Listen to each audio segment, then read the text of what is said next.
সম্মানিত উপস্থিতি, আসসালামু আলাইকুম ওয়া রাহমাতুল্লাহি ওয়া বারাকাতুহু।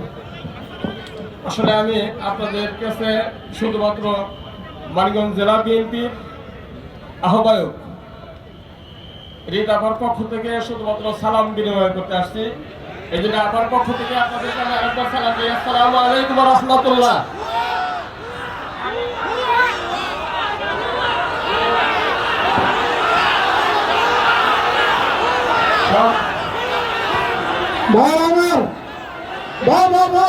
এখানে সভাপতি আছেন, মঞ্চে মুরব্বী উলামায়ে কেরাম আছেন। আমাদেরকে এই সংস্কৃতি থেকে বের হয়ে আসতে হবে। আল্লাহর রাস্তে কেউ আওয়াজ করবেন না। মঞ্চে সভাপতি আছেন, উলামায়ে কেরাম আছেন, মেহমান সে যেই হোক কেউ আওয়াজ করবেন না আল্লাহর রাস্তে।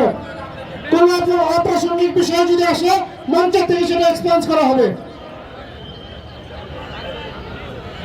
মঞ্চে যারা উপবিষ্ট উলামায়ে কেরাম আছে তাদের উপর আপনাদের আস্থা আছে না? হাত তুলে দেখান। তাহলে মুরব্বীদের সিদ্ধান্তে যা হবে এটা আপনারা ইনশাআল্লাহ মেনে নেবেন। এটা নিয়ে আর কেউ কোনো কথা বলবেন না। এই পর্যায়ে বক্তব্য নিয়ে আসছেন বাংলাদেশ খেলাফত মজলিসের মানিকগঞ্জ জেলা শাখার সংগ্রামী সভাপতি মুফতি আব্দুল্লাহ আল ফিরোজ। বক্তব্য নিয়ে আসছেন মুফতি আব্দুল্লাহ আল ফিরোজ। আসসালামু আলাইকুম ওয়া রাহমাতুল্লাহি ওয়া বারাকাতুহু। প্রিয় তাওহীদি জনতা, আপনারা শুনেছেন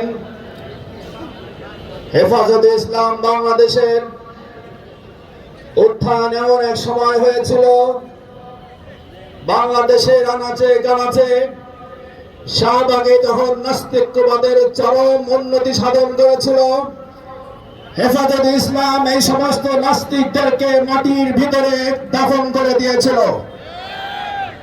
হেফাজতে ইসলাম এমন এক সংগঠন যারা কোন কুফরি শক্তিকে, নাস্তিক্যবাদকে ভয় পায় না।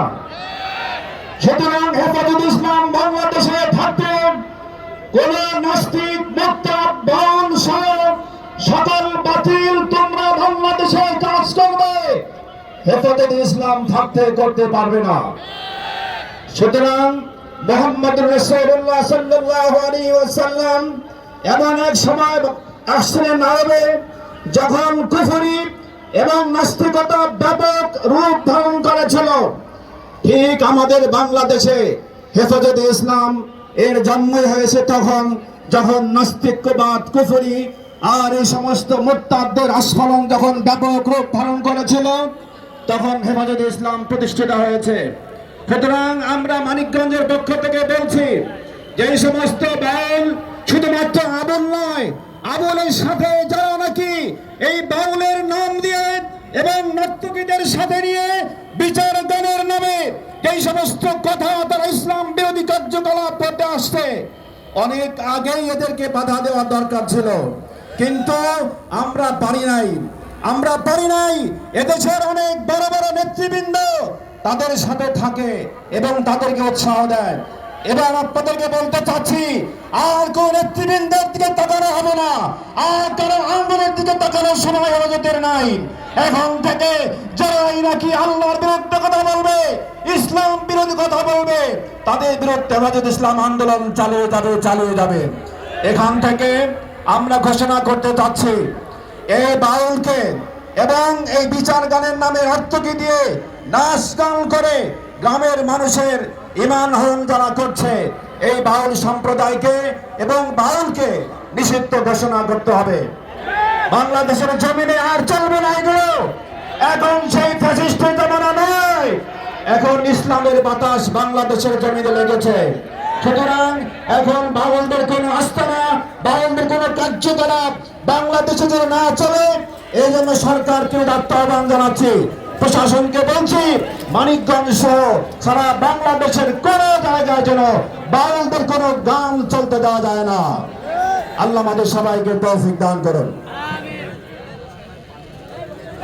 এই পর্যায়ে বক্তব্য নিয়ে আসছেন খেলাফত মজলিস মানিকগঞ্জ জেলা শাখার সংগ্রামী সহসভাপতি মুফতি ইলিয়াস আহমদ, সহসভাপতি মুফতি ইলিয়াস আহমদ।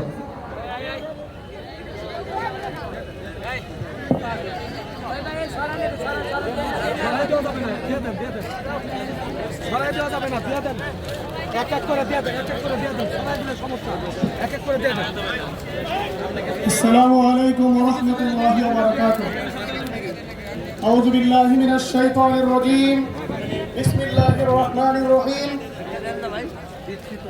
এদেশের তাওহীদি জনতার হৃদয়ের স্পন্দন হেফাজতুল ইসলাম বাংলাদেশ মানিকগঞ্জ জেলা শাখার উদ্যোগে আয়োজিত আজকের এই শানে তাওহীদের সম্মেলনের সংগ্রামী সভাপতি ঢাকা থেকে আগত কেন্দ্রীয় অতিথিবৃন্দ, ওলামায়ে কেরাম, মানিকগঞ্জ সহ আশপাশের জেলা এবং থানা থেকে আগত তাওহীদি জনতা, আমরা লক্ষ্য করছি এই বাউল গোষ্ঠীর মধ্যে অসংখ্য কুলাঙ্গারদের মধ্যে একজন কুলাঙ্গার মানিকগঞ্জের এই তাওহীদি জনতার জনপদে বসে প্রকাশ্যে দিবালোকে আমাদের আল্লাহ এবং তার রাসূলের নামে কটূক্তি করে যাচ্ছে।